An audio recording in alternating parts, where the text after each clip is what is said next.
I know this is a very sensitive, common, and cliche topic around society, but try to actually think about it from an ambiguous perspective. What was the main motive for introduction of formal education? You know, formal education it was introduced during the Renaissance period, a period where human civilization took a modern turn. So therefore, industrialization was becoming a big thing. So to facilitate this event, they needed a class of workers to cater for society and another small class to govern and rule the society, basically to control the society. And that is where the concept of formal education comes in to act as a separator between social classes. The elite class that governed received formal education that revolved around critical thinking and mass control. And the working class received informal education that revolved around industrial work, carpentry, and agricultural activities.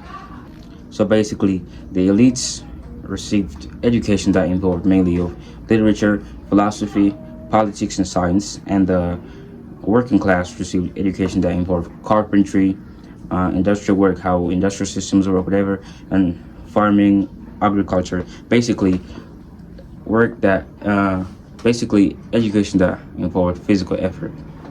And when you try to compare it to the modern day system of education, there is barely any disparity. Only that today it's less obvious because we are promised the best lives when we go to school. But when you look at the people that you are studying to be like, the doctors, the engineers, or any form of corporate job, their lives don't look like something studying worth 20 years of your life for. That is a actual and brutal fact, you know? And to make it even worse is that a lot of people go to school and end up unemployed or not having to benefit from the work that they had put in the past 20 years of their lives. Yes. So when you compare this, realize that about 90% of people that go to school end up in the working class, and about 2% end up in the governing class. The people that had the connections, the people that had inheritance, the people that had a creative idea that somehow worked out, and you could become one of those people if you actually tried. I'm not entirely against school and education. No, education is important, right? I mean, you can clearly see the difference between somebody that went to school and somebody that didn't. And so many of the concepts that are taught in school are very important to us. So yeah, that is it. If you enjoy this content, kindly drop a sub. Peace.